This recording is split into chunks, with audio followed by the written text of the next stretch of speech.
C'est bon? Ah, c'est cool.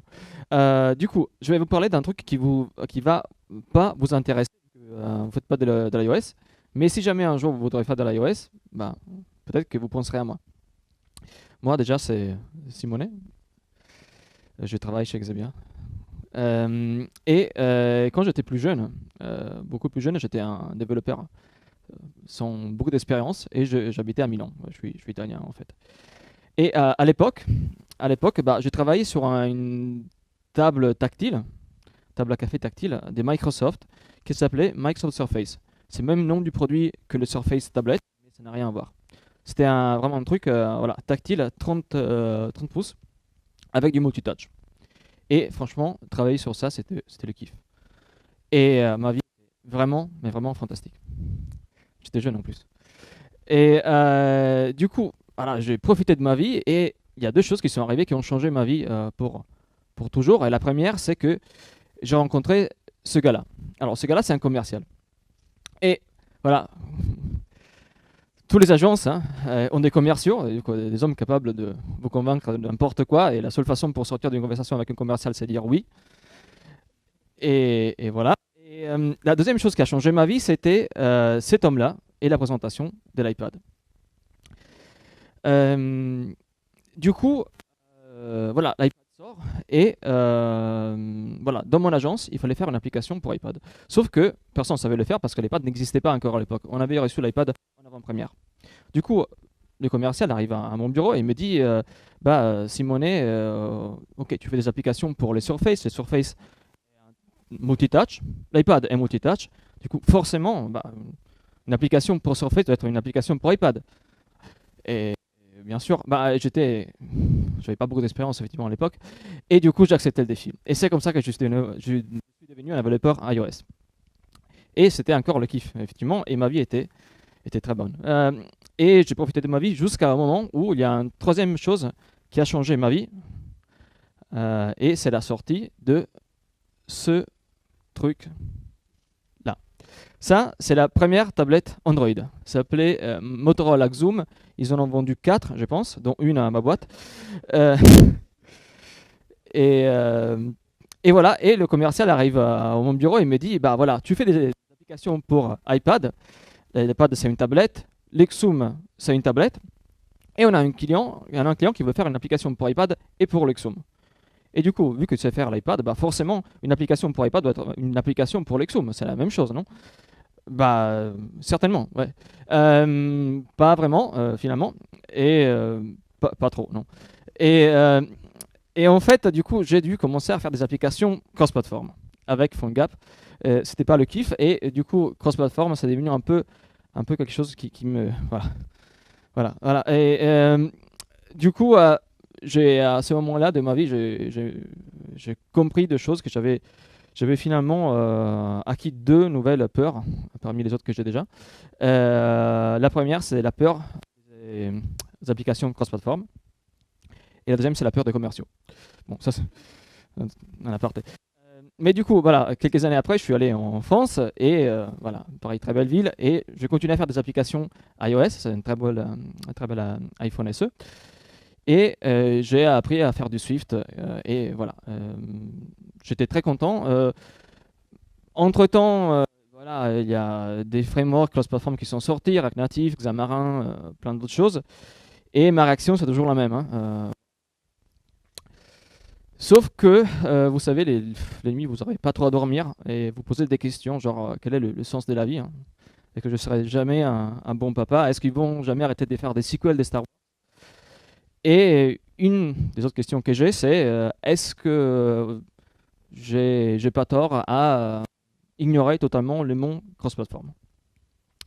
Et voilà, dans une de ces nuits-là, j'ai eu un rêve et j'ai rêvé de quelque chose, d'un héros qui puisse me sauver de mes peurs les plus sombres. Et je rêvais de Conan. Alors, Conan, c'est quoi? Euh, c'est Kotlin Native Backend. Voilà, c'est pas plus que ça. Et voilà, ça nous renvoie à Kotlin. Quelle est la raison pour laquelle vous êtes ici, j'espère. parce que les salades ne sont pas bonnes, hein, je vous dis tout de suite. Kotlin, vous pouvez faire du server-side, vous pouvez faire du Kotlin pour JavaScript. Et Benjamin va en parler dans quelques semaines. Et si je compare Kotlin à Swift, finalement, Kotlin est un peu comme Swift. Et c'est pas faux, il y a même un site de Gauthier qui justement montre les similarités entre Kotlin et Swift. Et mon commercial, il est très content. Mais comment ça marche, ce truc de Kotlin, Kotlin natif? Alors, vous prenez un compilateur normal, effectivement, de Kotlin JVM, il prend du code source, j'espère que ça compile, et du coup, ça le compile quand ça le compile, et ça crée du JVM. Le compilateur Kotlin natif est un peu différent. Il prend du Kotlin, heureusement, et ça produit une représentation intermédiaire, LLVM-IR, qui est une sorte de code qui s'appelle bitcode en jargon dans le monde LLVM, qui est donné finalement au compilateur backend LLVM qui génère du code machine. Alors ça, c'est le processus de compilation d'une application iOS normale. Si vous avez des codes Objective-C et du code Swift, ça passe par ça. Bien sûr, ça passe par le front-end qui est différent. C'est pas Kotlin, c'est Clang pour Objective-C, c'est Swift-C pour Swift, mais c'est la même modularité, disons. Et c'est pareil pour plein d'autres choses. LLVM, c'est un compilateur qui est utilisé dans plein de domaines, notamment si vous prenez un jeu PS4, n'importe lequel, il est compilé avec LLVM pour le faire tourner sur la PS4. Et on peut dire qu'effectivement, un compilateur Kotlin natif, c'est un peu comme un compilateur Swift. Et mon commercial, alors, il a le kiff. Et grâce à ça, du coup, seulement grâce à ça, on a déjà 6 targets supportés, qui sont les mêmes que LLVM supporte déjà. Par exemple, Android natif, tout ce qui est ARM, en disant, on va dire, WebAssembly, Linux, des systèmes embedded, et surtout macOS et iOS. Une autre propriété du Kotlin natif, c'est qu'il est interopérable avec C, C++, Objective-C. Et qui dit Objective-C, dit surtout framework iOS. Et du coup, on peut utiliser des frameworks iOS dans du code Kotlin. Enfin, dans du code Kotlin, en fait. Et du coup, est-ce qu'on peut créer des applications iOS en Kotlin? La réponse est oui. Il y a quelques exemples. L'exemple le plus connu, c'est l'application Kotlin Conf, d'ailleurs qui a lieu demain, qui est codée totalement en Kotlin. Et ça tourne sur iOS de façon totalement native. C'est pas comme React Native ou d'autres choses. C'est vraiment, ça crée du code qui est totalement natif avec des composants iOS au 100%. Et est-ce qu'on peut créer des applications cross-platform en Kotlin? Enfin, je dirais plutôt ça. Et la réponse est oui ou non. En fait, c'est parce que finalement, il n'y a pas encore une librairie qui prend en compte à la fois l'SDK Android et l'SDK iOS. On ne peut pas faire des views qui sont à la fois Android et iOS. Et heureusement, en tout cas, en ce qui me concerne. Mais par contre, si on veut partager du code, parce que c'est quand même intéressant de dire bon, on a un code métier important, on veut le faire tourner sur les deux plateformes, on peut faire des frameworks. On peut notamment faire des frameworks iOS. Et ça, depuis décembre 2017. Du coup, ça fait déjà 10 mois. On peut, du coup, partager un module cross-platform entre Android et iOS. Alors ça, c'est Conan le Barbare, un film culte de 1982 avec un très jeune Arnold Schwarzenegger. C'est un film super sexiste, et voilà, c'est à l'époque. On va essayer ce que ça va donner. Alors, ces slides-là, elles sont codées en Markdown. C'est pour ça qu'elles sont belles. Enfin, c'est pour ça qu'elles ne sont pas dégueulasses, parce que je ne les ai pas faites avec mes mains. C'est juste du code, en fait. Et le code de mes slides, c'est ici. Il y a un logiciel qui s'appelle Dexet, qui est assez sympa, qui met en forme ces codes et ça crée ces slides. Il n'y a pas une application mobile et du coup, mon but, c'est de créer un parseur de Markdown. C'est un Markdown un peu spécial d'ailleurs, pour réviser mes slides sur mon téléphone. Et pour ce faire, vu que j'ai aussi un Android, je teste Kotlin natif dans ce cas-là. Et du coup, mon application aura une librairie qui est partagée entre Android et iOS. Du coup, sur iOS, le code générera un framework, en Kotlin natif, un framework iOS. Et sur Android, ça va générer plutôt un archive Android avec du Kotlin JVM. Et puis, la partie view, je vais la coder en Swift, parce que bon, j'ai mis un Swift et j'ai tout l'outillage qui va bien. Et la partie Android, je vais la coder en Kotlin. Et pour faire ça, avant c'était un peu rustique, mais depuis Kotlin 1.2, on peut utiliser le multiplateforme, qui est une nouvelle fonctionnalité, qui est justement cette fonctionnalité ajoutée avec Kotlin 1.2. Ça permet de partager du code, notamment entre du natif, du JVM, aussi du JS. En gros, vous prenez du code Kotlin n'importe lequel, disons, et vous spécifiez des targets de compilation différents. Dans un cas, ça va produire du bytecode. Dans l'autre cas, ça va produire du bitcode. Du coup, cette représentation intermédiaire qu'on va finalement mettre dans une application, dans un framework iOS. Et depuis Kotlin 1.3, du coup, qui sera annoncé, on ne sait pas quand, mais apparemment cette semaine, la semaine prochaine, mais en tout cas, ça va arriver. Il y a une nouvelle DSL qui est vraiment très simple à l'usage. Et je vais justement vous parler des concepts clés de cette DSL. Déjà, le concept principal, c'est que finalement, on a une extension Kotlin pour Gradle dans lequel on peut paramétrer nos projets. Et puis, il y a 4 concepts clés. Le source set, target, preset, compilation. Le source set, c'est un groupe de fichiers source, tout simplement. Du coup, c'est banalement ce que vous trouvez après le dossier SRC dans votre projet. Il y a différents, on peut avoir différents source sets, notamment main, c'est ce que vous avez normalement. Et il y a d'autres source sets qui sont créés, on verra comment, comme par exemple le source set pour iOS. Ensuite, on a la target, qu'on peut définir grâce à la description target dans l'extension Kotlin, qui permet de paramétrer un projet pour iOS, pour Android, pour les simulateurs iOS, pour Linux, et ainsi de suite. Le troisième élément, c'est les presets. Alors les presets, c'est lié forcément au target. Ça crée des targets de façon simple. C'est des sortes de préconfiguration qui est donnée par Kotlin pour créer une target qui cible une plateforme en particulier. Notamment ici, avec juste la commande from preset, j'ai créé une target qui cible les simulateurs iOS, qui est une architecture Intel 64. Et quatrième concept, c'est la compilation. La compilation, du coup, c'est le processus de compilation, effectivement, qui génère des binaires, ou en tout cas des exécutables.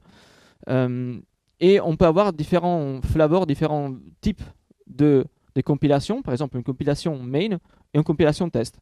La compilation main va générer une application ou un framework, et la compilation test va générer une application qui englobe les tests ou un module qui permet de lancer vos tests.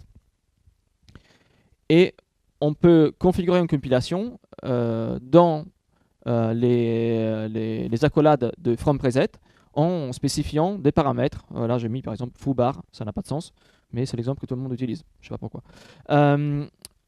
D'ailleurs, on peut avoir des dossiers spécifiques. Vous savez, on a vu iOS main, et ces dossiers-là, c'est un source set qui est créé de façon automatique à partir des combinations possibles de compilation plus target. Du coup, une target iOS avec une compilation main, ça vous donne le droit à mettre des fichiers dans un dossier iOS main pour cibler uniquement ce qui est iOS, par exemple, ou test main pour cibler, ça serait plutôt, non, je me suis trompé là, voilà, c'est plutôt iOS test pour cibler les tests sur iOS. Et du coup, vos projets auront plus ou moins cette structure-là. Du coup, votre fichier build Gradle, votre dossier SRC, un dossier main qui va être plutôt inutile en vrai dans tout ce qui est Kotlin multiplateforme, un dossier common main qui a un source set qui va contenir le code qui est commun à tous vos targets, et d'autres dossiers iOS main ou iOS test pour cibler des choses spécifiques qui concernent les tests sur le main d'iOS ou les tests sur iOS. Mais qu'est-ce qui se passe si on veut une implémentation qui est spécifique? Du coup, on veut, là c'est très bien, on peut mettre tout le code dans common main, mais comment on peut utiliser les dossiers iOS main et iOS test? Là, c'est un exemple assez normal, c'est qu'on a une classe de service, on veut loguer des choses. Sauf qu'on veut utiliser pour loguer, par exemple, log.d sur Android ou un slog sur iOS. Pour résoudre ça, on a deux solutions.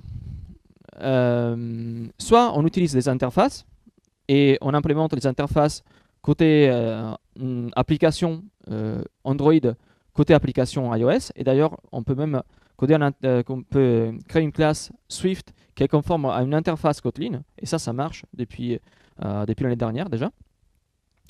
Ou sinon, il y a une autre fonctionnalité qui est liée à multiplateforme, qui est les actuals. C'est du coup quelque chose qui ont été ajoutés encore une fois en Kotlin multiplateforme 1.2. Et comment ça marche? On déclare notre classe logger en utilisant les mots-clés expect. Et puis on met juste la signature de la fonction qui sera implémentée quelque part. Et dans le source iOS main, on utilise ça. On implémente la classe expected en utilisant les mots-clés actual. Du coup, on écrit actual class logger et puis on implémente la fonction. Et par exemple, on écrira actual func log et on mettra du code qui est spécifique à la plateforme iOS. Pour lier l'implémentation iOS main et l'implémentation commune, common main, on va dire dans source-set, oula, je vais trop vite. On va dire dans source-set, du coup, dans notre extension Kotlin, que la branche iOS main dépend de common main. L'avantage de ça, c'est que toute cette dépendance est vérifiée à compile time. Du coup, si vous oubliez d'implémenter quelque chose qui est requis, bah, l'application ne compilera pas, à différence des interfaces par exemple. Et dans la vraie vie, mon projet, comment marche? Bah voilà, j'ai ces trois dossiers-là. Du coup, j'ai common main, iOS main et main. Et il faut dire que main, je le garde seulement parce que je suis obligé de le garder parce que dedans, il y a l'Android manifest et je ne vais pas le mettre ailleurs que dans main. C'est comme ça, c'est une limitation actuelle. Mais sinon, j'aurais pu le virer. Et puis, je configure mon Gradle. Et tout, en gros, se passe dans le Gradle. 4 parties de mon Gradle. Il n'est pas très long, mais quand même, j'ai supérieur 4 parties pour avoir du code plus lisible. Le build script, on spécifie notre version de Kotlin. Là, je suis en 1.3.0 RC57. J'applique le plugin Kotlin Multiplatform, qui est de Kotlin 1.3.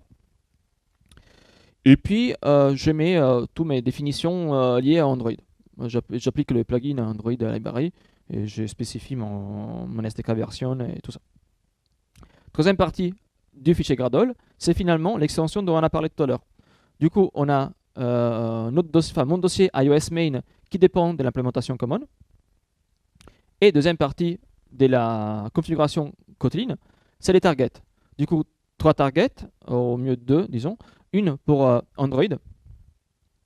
Et puis les autres, bah, il faut un peu s'accrocher parce que bon, le code c'est encore un peu récent comme structure. Là, j'ai fait quelques gymnastiques pour pouvoir cibler à la fois iOS Simulator et iOS Device, en sachant que d'un point de vue d'architecture, c'est pas du tout la même chose. Le simulateur iOS, c'est Intel, parce que ça tourne sur votre Mac, et l'iPhone, c'est de l'ARM. Du coup, c'est deux compilations totalement différentes. Et en tout cas, voilà, voici mon deuxième preset qui utilise ce que j'ai déclaré tout à l'heure et qui génère un framework en utilisant le compilation output kind pour configurer ma compilation. Et puis, une fois que j'ai fait ça, j'ai fait Gradle Task. Et Gradle Task, ça produit 20 millions de lignes, dont une ligne qui me permet de créer en ligne de commande un framework iOS déjà linké, déjà prêt à l'usage, et qui est comme celui-là. Du coup, on a tout bêtement un fichier .framework qu'on peut mettre dans notre projet Xcode. Et on peut dire presque qu'un Kotlin framework, c'est comme un framework Swift. En vrai, c'est juste un framework, parce que c'est exactement la même chose. Une fois que vous inspectez un framework, dedans, il y a les mêmes choses que dans un framework normal. C'est juste un framework, avec du code compilé. Et mon commercial, il est super content. Niveau IDE, ça évolue pas mal. Vous pouvez utiliser, bien sûr, IntelliJ pour faire ça. Android Studio, ça marche chouille. Il y a des choses qui ne marchent pas vraiment. Et en tout cas, c'est supporté pas mal par Appcode. Ce n'était pas le cas par exemple au mois de février. Et depuis quelques mois, finalement, ça commence à marcher. Plus ou moins, parfois l'autocomplétion arrête de marcher. Vous quittez l'AppCode, vous le relancez, voilà, comme Windows, et ça marche. Euh, Si on veut aller plus loin, on peut. Alors, c'est un truc que j'adore, hein, c'est débugger. Parce qu'en fait, la compilation produit un fichier qui s'appelle decim, qui est le fichier que tous vos collègues iOS vont utiliser, même sans le savoir, pour avoir les symboles de debugging pour une application iOS. Et ce qu'on va faire, c'est juste, on ouvre notre Xcode, dans la console Xcode, on écrit B, on commence à écrire KFUN, du coup Kotlin Function, et automatiquement, il y a de l'autocomplétion qui nous permet de cibler un breakpoint d'une fonction qu'on a sur notre code Kotlin. Et une fois que le breakpoint est activé, il est breakpointé, et là on est dans Xcode. Ça m'étonne toujours. Et on peut vraiment du coup inspecter notre code Kotlin ici. On peut regarder la stack trace. On peut débugger les valeurs des objets ou des objets primitifs de Kotlin. Et tout ça sans sortir de Xcode si vos collègues ont envie de débugger quelque chose que vous avez écrit en Kotlin. Et du coup, encore une fois, mon commercial, il est aux anges. Xcode, c'est pratiquement comme AppCode maintenant. Il y a des choses qui marchent très bien, comme les breakpoints, les stack trace, le stepping. Du coup, on peut faire step by step. L'inspection des objets marche avec un micmac qui est documenté sur le site de Kotlin natif. Il faut importer des librairies Python dans LLDB. Bon, c'est un détail, mais ça marche. Je suis très optimiste. La gestion de la mémoire, je ne vais pas trop m'attarder là-dessus, parce que voilà, je veux juste dire que c'est basé sur RC, tout comme une application ou une application Objective-C moderne. Et il y a aussi du garbage collection. Il y a tout un document qui explique comment c'est implémenté. C'est assez intéressant. Et d'ailleurs, il y a un talk demain après-midi par le gars qui a implémenté ça. Il s'appelait Nicolas Igotti, qui travaille chez JetBrains, qui a justement implémenté la gestion de la mémoire sur Kotlin natif, à la Kotlin Conf. Et la garbage collection est activée à des intervalles réguliers. Et en tout cas, on peut aussi définir des variables qui sont weak. Du coup, on peut aider la garbage collection en utilisant des mots-clés dans votre code Kotlin natif. Niveau exception, c'est un peu plus violent. Les exceptions ne sont pas checked, sont unchecked en Kotlin. Le @throws, en vrai, c'est issu de la JVM et du coup, ça marche pas. Et du coup, si votre code Kotlin lance une exception, votre application va crasher et vous n'aurez pas l'occasion de vous récupérer de cette frappe. Par contre, voilà, c'est un peu un cas pas vraiment à la marge, mais voilà, il faut bien savoir. Niveau concurrence, il y a surtout les workers, qui sont un concept qui est spécifique à Kotlin natif, qui est basé d'un point de vue théorique sur les systèmes acteurs, et les coroutines depuis le mois dernier. Les coroutines, d'ailleurs, sont supportées dans la dernière version et sont conformes à la dernière version de coroutines de Kotlin 1.3, et du coup, aussi le package Kotlin X Coroutine est finalement disponible aussi sur iOS, enfin sur Kotlin natif, ce qui permet de faire de la sync await en gros. Il y a des limitations actuellement, c'est que votre code async await, en tout cas des coroutines extensions, marchera seulement dans le cas où votre code est monothreadé. En tout cas, le code dans la sync await est monothreadé. Dans la vraie vie, qu'est-ce que ça donne? Du coup, ça c'est la pseudo-implémentation de mon application qui marche, qui tourne vraiment. Hein, j'aurai une petite vidéo très belle. Voilà, voici une sealed class de la slide des contenus de mes slides. La slide va contenir du contenu. Le contenu peut être de deux types, soit un en-tête soit du texte à plat. Et puis j'ai ma moulinette de parsing qui fait des choses, qui produit une liste de slides optionnels. Tout ça, ça marche presque de façon transparente. Et là, du coup, je suis dans mon code Swift. J'importe le parseur que j'ai inclus en Kotlin, une fois que j'ai fait drag and drop dans VS Code, bien sûr. Et qu'est-ce qu'il me reste à faire? C'est juste j'initialise l'objet de parseur. Et là, je sais plus si mon parseur, c'est un parseur qui a été codé en Objective-C, en Kotlin, en autre langage. C'est transparent pour moi. C'est juste une librairie comme une autre. Je parse les contenus en utilisant la fonction que j'ai codée tout à l'heure. Et puis, voilà, j'ai fait un switch. C'est comme un when sur Kotlin. Bon, c'est un switch. Et j'ai du casting qui est un peu vaguement ressemblant au casting, un smart casting de Kotlin. Pour voilà, faire des choses avec mon en-tête ou avec du texte, etc. Et je peux créer des views en utilisant ça. Le code Kotlin qui gère la partie view sur Kotlin, sur Android, est tout à fait similaire. J'ai initialisé le parseur, je parse les pages, et puis j'ai le when pour switcher sur les différents types de contenu de la page que j'ai parsée. Et ça génère cette très belle application. Je suis un artiste. Voilà, vous voyez la beauté de cette vidéo. Mais ça, c'est du coup une application qui tourne sur mon iPhone. Et avec une view très moche codée en Swift et une partie parsing très belle codée en Kotlin. Hein? Et testé. Non, c'est vrai, c'est testé. Il y a des tests unitaires, justement, pas parce que il y avait une vraie utilité, en vrai, si, il y a une utilité, mais aussi parce que je voulais tester du coup la partie test. Je n'en parle pas ici parce que c'est déjà 20h30. La partie test marche aussi bien sur Kotlin natif et on peut générer des packages de test. Du coup, ça c'est parfait, non? Mon commercial il serait aux anges, mais bien sûr il y a des limitations parce que tout ça c'est assez récent. C'est encore officiellement une preview technologique. Il y a pas mal de limitations. Par exemple, le temps de compilation, vous oubliez. Le benchmark pas parce que ça n'a pas de sens. C'est 10 000 fois trop long. La taille du binaire est un peu random. Le bitcode n'est pas vraiment compatible avec le bitcode iOS. Du coup, il faut flaguer une chose sur Xcode pour dire que vous ne voulez pas utiliser le bitcode iOS.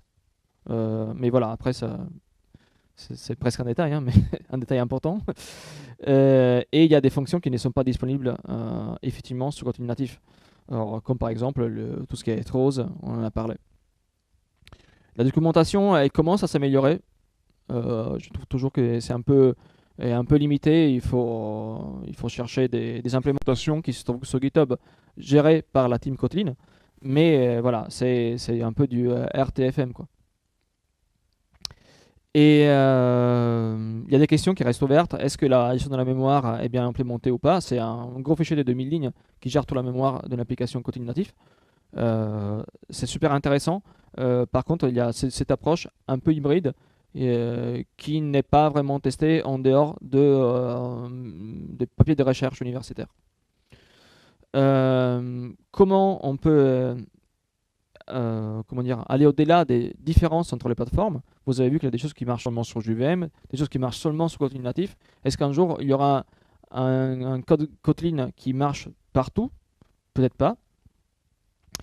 Parce que, par exemple, les workers n'existent pas ailleurs que, comment ça se dit, que en Kotlin natif. En tout cas, c'est quelque chose qui est super intéressant et que je vous invite à creuser dès aujourd'hui avec vos collègues, si vous pouvez le faire, parce qu'il y a quand même un subset important des choses qui marchent très bien. Il y a énormément de travail qui est fait. Je suis les boulots de JetBrains depuis 1 an maintenant et ça avance vraiment très vite. Il y a des extensions comme les coroutines qui ont été ajoutées récemment, l'IDE qui s'améliore vraiment au fur et à mesure, le support MPP qui est récent, qui rend vraiment les choses très simples pour faire des applications, du coup des modules cross-platform. Et il y a beaucoup de choses qui ont été résolues. Par exemple, on ne pouvait pas inspecter les objets dans les bagarres. Aujourd'hui, on peut avec un micmac, mais ça marche. Et puis, il y a des limitations dans Swift, ça c'est un autre détail, qui limite un peu l'interopérabilité entre Kotlin et Swift, mais ça va être résolu du côté Swift l'année prochaine. Et puis, bon, d'ici demain ou dans 2 jours, on verra peut-être des annonces ultérieures de la team Kotlin. Du coup, pour résumer, Kotlin natif, c'est, alors je répète, une prévue technologique, mais c'est quelque chose qui vous encourage à faire du code qui est modulaire. Vous pouvez commencer déjà à penser du code qui peut marcher sur les 2 plateformes. Et surtout, ça, c'est quelque chose qui nous est familier à tous les développeurs mobiles. Et ça apporte une nouvelle approche qui n'existait pas vraiment avant sur le cross-platform. Et finalement, c'est quelque chose qui peut peut-être m'aider à vaincre mes peurs les plus sombres. Et c'est tout. Merci.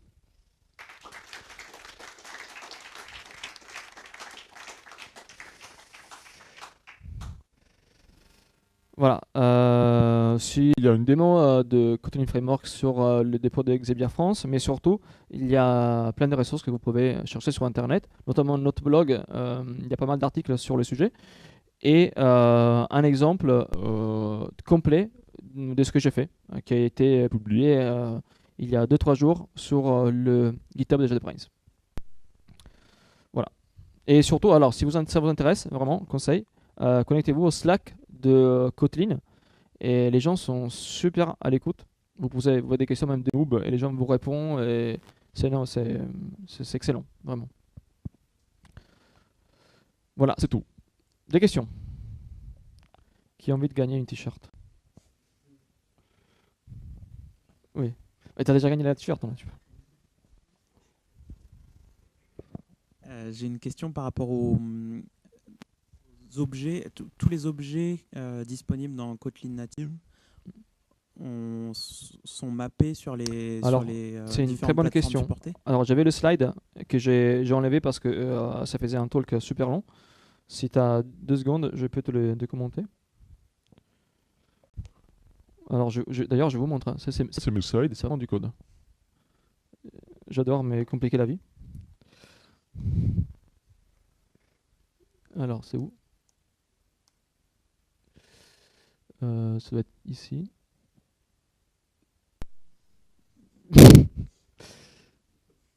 Ouais, c'est là. Ah, mais c'est très beau à coder. Hein. Enfin, je ne vous rendez pas compte, c'est super beau. Yes. Et voilà.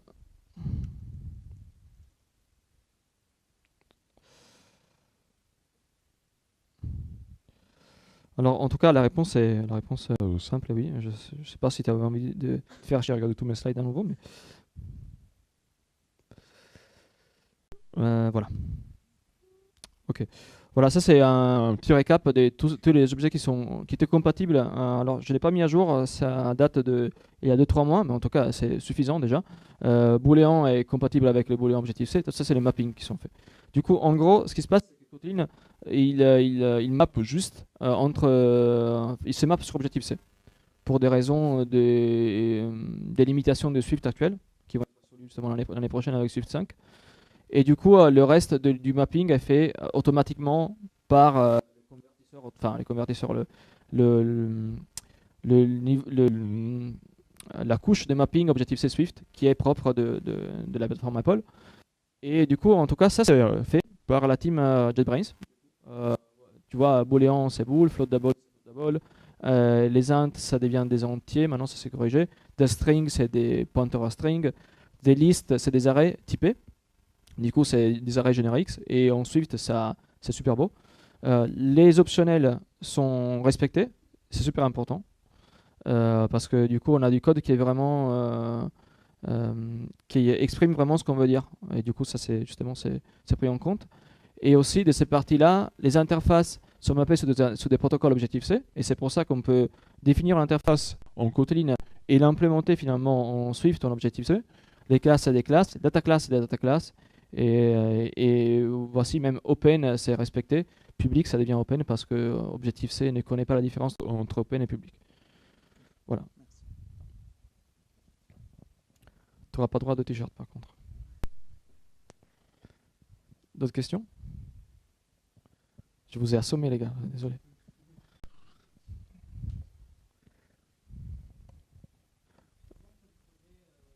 Ouais.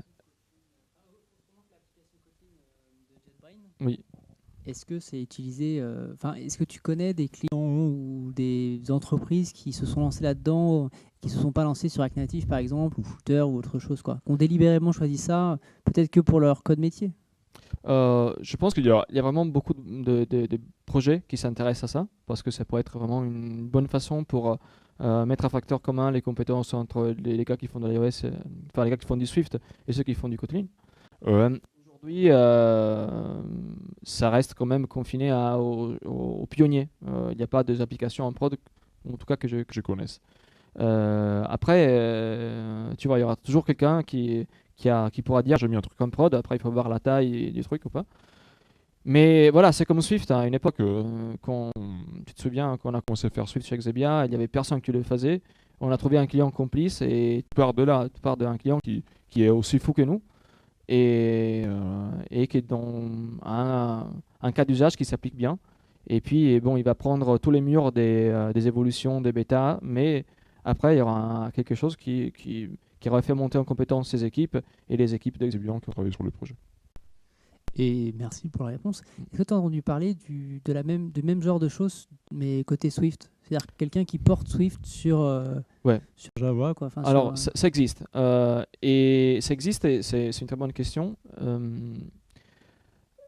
Comment dire Alors, moi, j'y crois pas. J'y crois beaucoup moins qu'ici. Alors, parce que c'est porté par des privés, c'est pas porté officiellement par Apple. Apple, d'ailleurs, n'a pas trop intérêt à faire ce type de travail. Et du coup, ça reste un travail qui est confiné dans le temps libre des contributeurs qui ont envie de travailler sur ça. Ça, c'est un projet qui est beaucoup plus sérieux parce qu'effectivement, JetBrains a un intérêt commercial à déployer ce type de discours.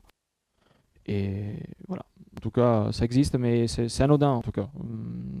Et en tout cas, côté Swift, alors la réponse est d'ailleurs plus complète, c'est que oui, en Swift, tu peux créer des modules qui marchent sur Android.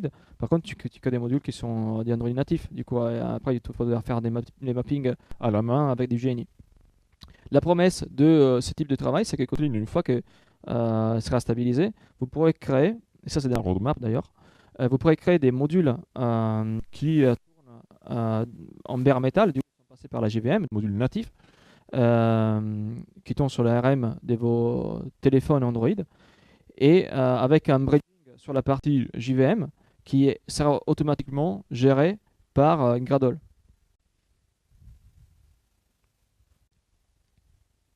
Voilà, ça, c'est une des promesses des valeurs. Du coup, tu codes, je sais pas, l'application, c'est du machine learning, des algos assez poussés qui doivent forcément tourner sur un niveau bare metal sans passer par la JVM. Merci pour la course. Salut. Ouais. Tout à l'heure, tu nous as montré comment créer un framework côté iOS. Oui. Et les objets qui sont utilisés au niveau, qui sont fournis par ce framework, comment est-ce que la mémoire est gérée? Est-ce qu'on se base sur le gestionnaire de mémoire côté de la plateforme iOS, ou est-ce qu'il y a quelque chose qui est embarqué dans le framework? Tu parles des objets qui sont créés au niveau de la partie côté du natif. Oui. Elles sont gérées par par la couche de garbage collection ARC de côté natif. Et après, il y a une couche qui est codée en duo, entre guillemets, pour prendre en compte les cas où tu as la couche côté natif référence à un objet Objective-C. Et il doit être au courant qu'effectivement, Objective-C fait aussi de l'ARC, mais c'est un ARC qui est différent, qui ne communique pas parce que c'est totalement des procédures différentes. Et du coup, ça, c'est effectivement une petite couche de communication qui dit alors c'est un objet Objective-C, je ne fais rien, je laisse iOS gérer. C'est un objet Kotlin natif, je gère. Merci. C'est 1800 lignes de code, c'est pas illisible. Vraiment, si on a envie de se pencher dessus, il y a un article, c'est pas très bien documenté, mais c'est fait référence à un article de Il y a un chercheur universitaire de 2001 qui explique une façon performante de faire de l'ARC avec de la garbage collection. Et c'est basé sur ça. Et demain, justement, il y a un talk sur à la Kotlin Conf. J'ai envie de voir ça, en fait. Voilà.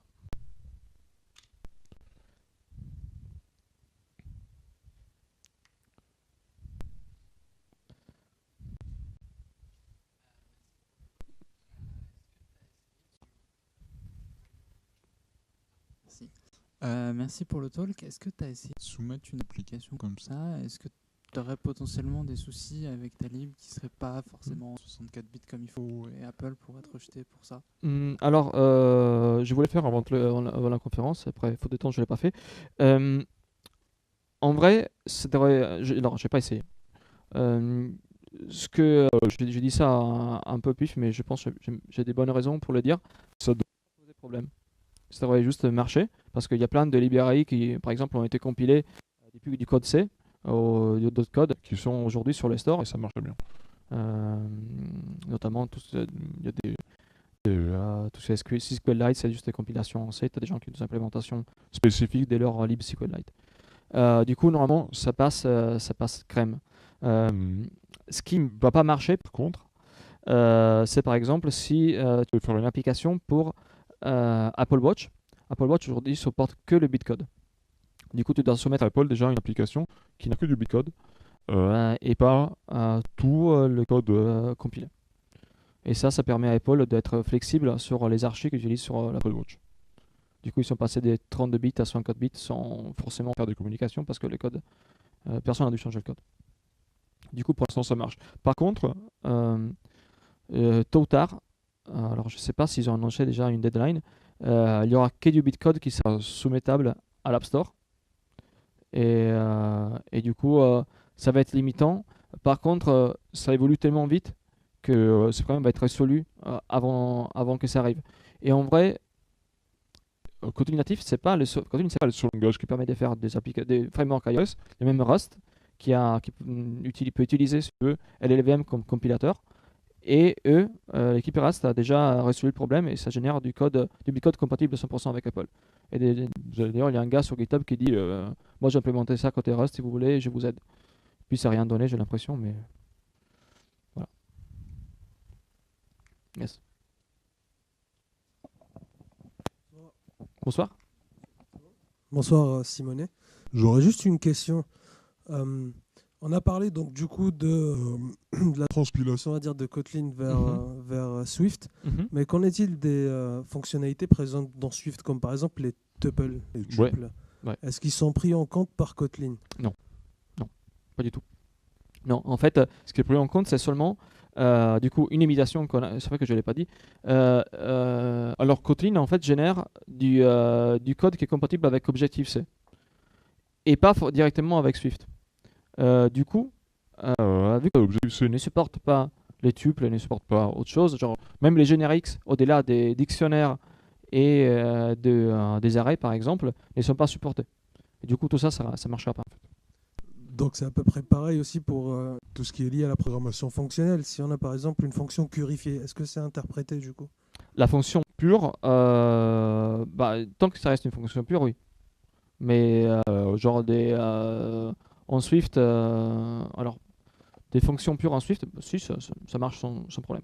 On peut appliquer le principe de purification par exemple? Alors les purifications, ok, effectivement. La purification, on n'est pas supporté, effectivement.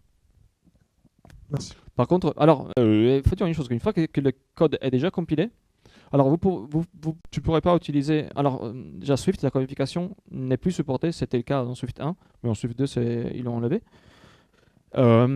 Du coup, la codification de Swift ne sera pas prise en compte. Par contre, si tu fais de la codification côté Kotlin, une fois qu'elle s'est compilée, c'est compilé. Et du coup, pour iOS, pour l'application iOS, ça sera transparent. Du coup, ça marchera. Merci. Ouais.